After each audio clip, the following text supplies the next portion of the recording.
আল্লাহ পাকের দরবারে অনন্ত অসীম শুকরিয়া। চতুর্থবারের মতো আল্লাহ পাক আমাদেরকে তৌফিক দিয়েছেন যে রাসূল সাল্লাল্লাহু আলাইহি ওয়াসাল্লামের সিরতের উপরে একটি অনুপম আদর্শ প্রতিষ্ঠার লক্ষ্যে জাতীয় সিরাত সম্মেলন এবং আন্তর্জাতিক হাফেজকারীদের সংবর্ধনা, তাদের বাবা মা এবং তাদের শিক্ষককে সংবর্ধিত করার আজকের এই আয়োজন যে সিরাত সম্মেলন, সেটা আমরা আয়োজন করতে পেরেছি। এর জন্য 3 মাসব্যাপী এই কর্মযজ্ঞ, প্রতিযোগিতা, প্রচারণা, থানায় থানায় সিরাত ক্যাম্পেইন, সিরাত সম্মেলন, এই সব কিছু আল্লাহ পাকের অশেষ রহমতে সম্ভব হয়েছে। এর জন্য সবার প্রথমে আমি আল্লাহ পাকের কাছে অশেষ কৃতজ্ঞতা জানাই, মন থেকে শুকর আদায় করি, আলহামদুলিল্লাহ। আমাদের এই আজকের আয়োজনে প্রধান অতিথি হিসেবে উপস্থিত থাকবেন ইসলামী আন্দোলন বাংলাদেশের মুহতারাম আমির, আমাদের সকলের প্রিয় বাংলার লক্ষ কোটি তৌহিদি জনতার ধর্মীয় আধ্যাত্মিক নেতা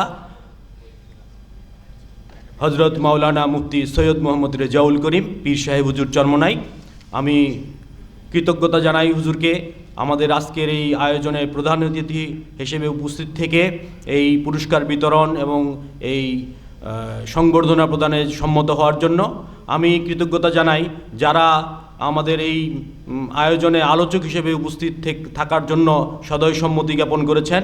বিশেষ করে আমাদের সর্বজন শ্রদ্ধেয় মাওলানা ওবায়দুল্লাহ হামজা সাহেব হুজুর, আমাদের মাওলানা লিয়াকত আলী সাহেব সিনিয়র সহ সম্পাদক দৈনিক নয়া দিগন্ত, আমাদের ইসলামী আন্দোলন বাংলাদেশের যুগ্ম মহাসচিব মাওলানা গাজী আতাউর রহমান, বিশিষ্ট লেখক কলামিস্ট মাওলানা জয়নুল আবেদিন, ঢাকা ইউনিভার্সিটির অধ্যাপক ডক্টর মুফতি রশিদ আহমদ সহ আজকের যারা আলোচক আছেন তাদেরকে আমি কৃতজ্ঞতা জানাই, যারা আমাদের আয়োজনকে সর্বতোভাবে সফল করার জন্য বিভিন্ন থানায় সক্রিয় ভূমিকা রেখেছেন, যাদের সক্রিয় সহযোগিতার কারণে, যাদের অংশগ্রহণের কারণে আমাদের এই আয়োজন সাফল্যমণ্ডিত হওয়ার পথে।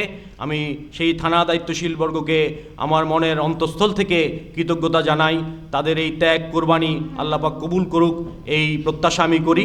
এবং যারা আমাদের এই সিরাত প্রতিযোগিতায় অংশগ্রহণ করেছেন, সেই সমস্ত প্রতিযোগী যেই ইভেন্টে অংশগ্রহণ করেছেন, তাদেরকেও আমি ইসলামী আন্দোলন বাংলাদেশ ঢাকা মহানগর দক্ষিণের পক্ষ থেকে আন্তরিক ধন্যবাদ এবং মোবারকবাদ জানাই।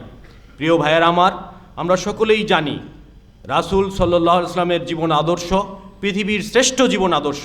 এটা শুধু আমাদের উপলব্ধি নয়, এটা আল্লাহ পাকের ঘোষণা। আল্লাহ পাক নিজেই ঘোষণা করেছেন, রাসূল আপনাকে একটি অনুপম আদর্শ দিয়ে পৃথিবীতে প্রেরণ করেছি। আমরা জানি এই অনুপম আদর্শের উপরে যদি আমরা ব্যক্তিগতভাবে অনুশীলন করি, আমার ব্যক্তি জীবনটা এই পৃথিবীর সমস্ত মানুষের চাইতে শ্রেষ্ঠ হবে। আমি যদি আমার পরিবারে এটার অনুশীলন করি, আমার পরিবারটা এই পৃথিবীর মধ্যে শ্রেষ্ঠ পরিবার হবে। আমি যদি আমার সমাজে এটার অনুশীলন করি, আমার সমাজটা হবে পৃথিবীর শ্রেষ্ঠ সমাজ। আমরা যদি রাসূল সাল্লাল্লাহু আলাইহি ওয়াসাল্লামের সিরতের এই চর্চাটা আমাদের রাষ্ট্রীয়ভাবে করতে পারি, আমাদের এই রাষ্ট্র সকল দিক থেকে পৃথিবীর শ্রেষ্ঠ হবে ইনশাআল্লাহ।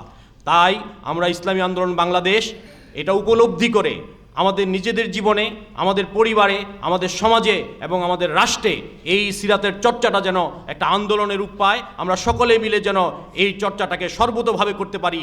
এই কারণেই আমরা জাতীয় এই সিরাত সম্মেলন, সিরাত প্রতিযোগিতা আমাদের এই আয়োজনের আমরা আয়োজন করেছি এবং আল্লাহ পাকের রহমতে চতুর্থবারের মতো আমাদের এই আয়োজন আজকে সম্পন্ন হচ্ছে। আপনাদের সবাইকে আন্তরিক ধন্যবাদ এবং মোবারক জানিয়ে আমার শুভেচ্ছা বক্তব্য শেষ করছি। নাসরুম মিনাল্লাহি ওয়া ফাতহুন কারীব ওয়া বাশশিরিল মুমিনিন।